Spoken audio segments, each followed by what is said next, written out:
Ladies and gentlemen, we interrupt your regularly scheduled programming to bring you this special bulletin. Every now and again, we get a silver lining, a diamond in the rough, a little gem to shine in the dumpster fire of entertainment, where in this case, we have No Rest for the Wicked CEO Thomas Mahler coming through the defense of critics, of gamers. In this, rebukes game journalists and defends gamers fighting back against woke ideology. But of course, anytime you get this sort of gem, this magnificent individual to speak highly of, you get some bell end to try and dunk on them, and maybe not so much goes too well for him. We go from No Rest for the Wicked CEO Thomas Mahler rebukes game journalists and defends gamers. Defends gamers. Let me say that one more time. Defends gamers fighting back against woke ideology, to this oh so wonderful individual, Philip Weber, working for CD Projekt Red. You may not want to say anything CDPR. You have a lot to make up for. Witcher narrative director Philip Weber targets Moon Studios CEO Thomas Mahler for calling out cancel culture and defending. My goodness, maybe that might not be the smartest thing to do right now, because in calling out Thomas Mahler, you're calling out your potential customers. How big brain do you have to be? My goodness. Thomas Mahler had done an interview with German journalist Maurice Weber, who works for German outlet GameStar. In his post, Mahler informed Weber, "I think it all makes sense, Maurice. This is basically a backlash against cancel culture and similar phenomena because everyone has had enough of that nonsense." That nonsense he's referring to being the message. I don't sound as great as the drinker does, I'm sorry. I'd suggest you take a more nuanced view. Good luck with that, being a journalist, especially since you position yourself as a journalist, quote unquote. Yet you often display a narrow-minded attitude and don't seem to question what's actually going on. And that is something we should expect from a journalist. Well, I don't know if this is a typo.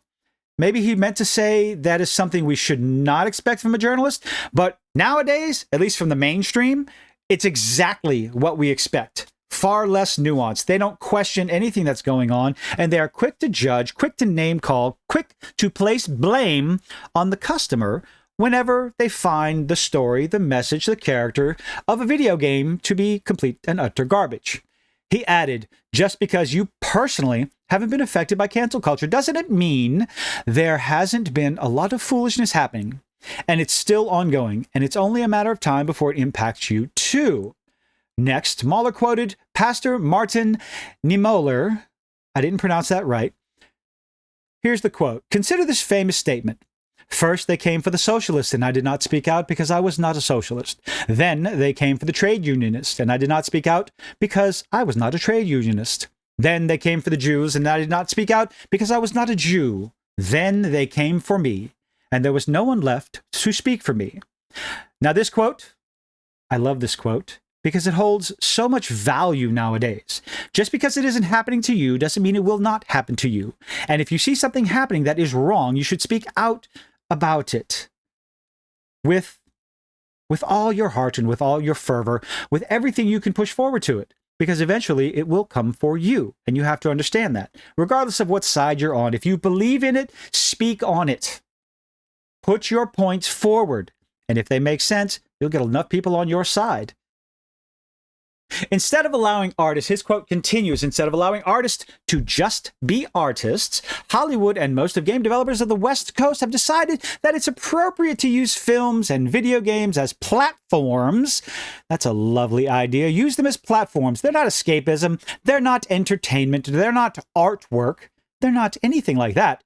They are simply a platform to push their own political agenda.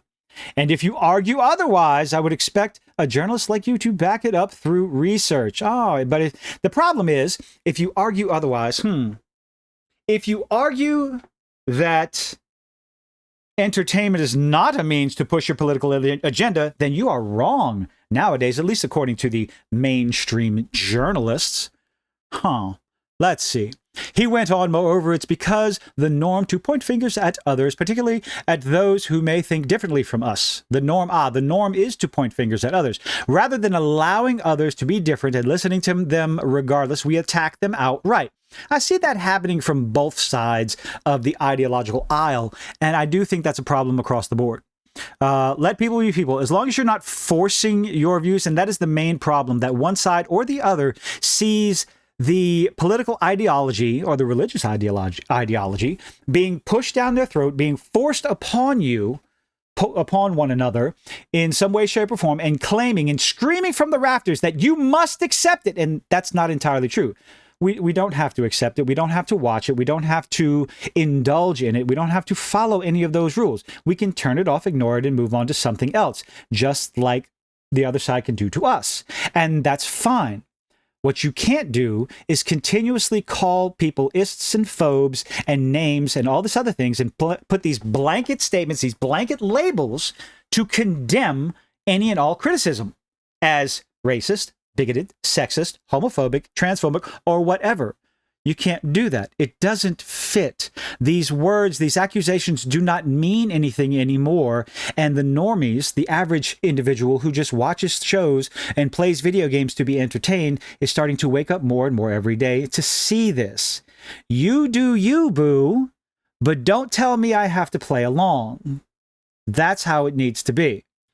Anyone who doesn't conform is ridiculed, and it's suggested they be shamed, fired, and have their careers destroyed, and that is the problem. And yes, I did skip a little bit. It's eerily reminiscent to old particular tactics from a long time ago. This has been the approach of the past few years. It's plain as day for everyone with half a brain and higher than room temperature IQ that sees it. I know plenty of people whose careers have been devastated by trivialities and misinformation. A simple accusation can absolutely destroy a person's career. Just an accusation. And they continue to suffer today. Some have even decided to self-checkout. He asserted, "You seem unaffected, and thus you refuse to consider a more open perspective. Your apparent lack of empathy in this matter is not only unhelpful, but also shows a considerable amount of ignorance." My goodness, Mr. Thomas Mahler went full on scorched earth with that. I believe Thomas Mahler chose violence. It gets a little interesting more in the article, but let's get to the fun part. Mr. Philip Weber, narrative director at CD Projekt Red, working on the new Witcher saga of games that the company announced. I do remember when you were quite happy to publicly shit on us a while ago. Now, first time I breezed over this, I was wondering, say, what did he shit on him about? I was wondering, where are your receipts? What was he talking about? And I read further, and we're going to get into it in a moment. And it's justifiable. Because Thomas Mahler, again, chooses violence in his response. But let's continue with Mr. Philip Weber's response. I do remember when you were quite happy to publicly shit on us a while ago. Deservedly so, CD Projekt Red. You got what you deserved. So please make sure to apply those principles you ask of others for yourself as well. And of course, Thomas Mahler, being the Chad he is, decided to respond. I always try to. Feel free to call me out whenever I'm not true to my words. And I was right in the end, wasn't I? It's commendable that you folks turned things around, and I love you folks for that. Speaking on CD Projekt Red, more specifically on Cyberpunk 2077. His quote continues, "But that doesn't excuse that you sold a full-price game, chose violence, while trying to hide the fact that it was broken and untested, and your marketing department tried their best to cover things up. That is just a shady practice and should be condemned whenever it happens. By the way, you work in the AAA industry. I think you're playing with fire by posting publicly like this," he warned. Oh dear, oh dear. You're a cog in the machine that doesn't really care about you, so be careful. Oh boy's trying to carpet bomb this stuff. Mahler had previously criticized CD Projekt Red and how it sold CD... How you doing, everybody? I'm glad you made it this far. We're only about 10 minutes in. How it sold Cyberpunk 2077 back in February 2021 on a post on Reset Era. Yeah. The product was a fraction of what developers hyped it to be. Fact. And on top of that, it barely even ran on console that it was supposed to run surprisingly well on. Fact again. I know I played it. I still loved it, but there's no denying the actual facts. And yet gamers and journalists don't really seem to mind all that much. And that is an unfortunate part. That is the fault of the gamers themselves. The fact that we allow ourselves to be fed this garbage day in and day out. Oh, day one patch, they'll fix it later. That's our fault. That's on us. But anyway, the backlash is coming, but usually you see a ton of people then arguing that they like the game that came out of it anyway. And that is, Cyberpunk 2077 has become a fantastic game. But there are still some people who will never, ever go back to it. But I don't think that's what we're talking about. That is so not the point. It doesn't matter if the snake oil actually tastes fine. Doesn't sell me on features that don't sell me on features that don't exist. Don't paint a picture that you'll not be able to deliver on. Just don't fucking lie to me. My goodness, we're going scorched earth here. Let's see. Faced with the fact that Mahler's criticism was accurate, Weber would quickly change his tact and take issue with Mahler, quoting, yes, here's where the fun really begins. So, liberally like, says, I love Cyberpunk 2077 and defended the PC version as a day one buyer, but please, why attack Thomas here when he's completely right? Not only was the initial state of the console version awful, that's an understatement, crashed every 2 hours for me, on a PlayStation 4 Pro after the first couple of patches. What he says about cancel culture and the limiting of creative freedom cannot be denied. This is all true. What does Mr. Philip Weber try to do to change and deflect and all this other stuff? It's not about not acknowledging that, which I think we started by making it right. For some people, it's not good enough. And we have to do it. We have to do it in the future by not repeating it. That's the focus. Just don't repeat it. It's about how invoking quotes about the Holocaust while sitting in a glass house is maybe a bit much. What is this fascination with never, ever being able to make a quote that is relevant to what's going on in, I don't know, in entertainment today, in politics today, in religion today, in whatever it is today? You are not allowed to make those quotes simply because they were associated with the Holocaust. Why is that forbidden? Can someone tell me that? Someone please explain to me that? Or is this just him trying to deflect the fact that he was an absolute bellend and swallowed his foot so far down he can tie his shoes by grabbing his butt? I don't think it was appropriate. Let's see. Yes, Thomas Mahler, the man, the Chad himself, says, I do think it was appropriate since the more extreme folks on both sides use rhetoric, because we do rhetoric. We know what rhetoric is. We know what rhetorical statements and rhetorical questions are. At least anyone with higher than a room temperature IQ. We know, let's see, both sides use rhetoric that I honestly didn't think I'd see again in my lifetime. To which Philip Weber responds, I agree that it's become impossible to even have a conversation.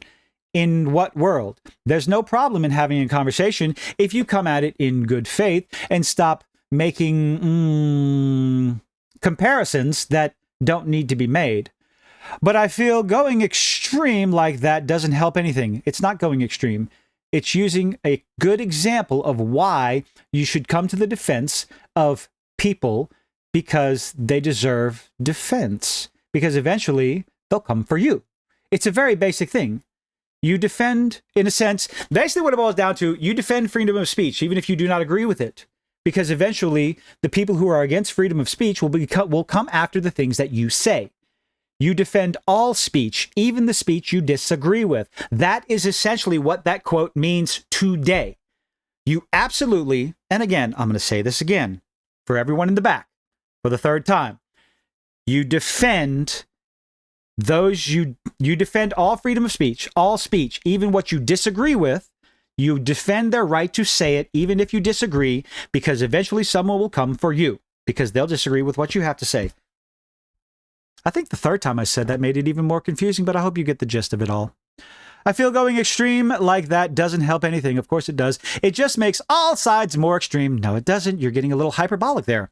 And if there is no in-between left, of course there is. That's where nuance comes in. Yes, this is the little thing that Gina Carano got into a lot of shit for, creative director for The Witcher. So, what it boils down to is you have good old Thomas Mahler coming to the defense coming to the aid of gamers and wonderful individuals, bellends like Philip Weber, saying that he's wrong for doing so.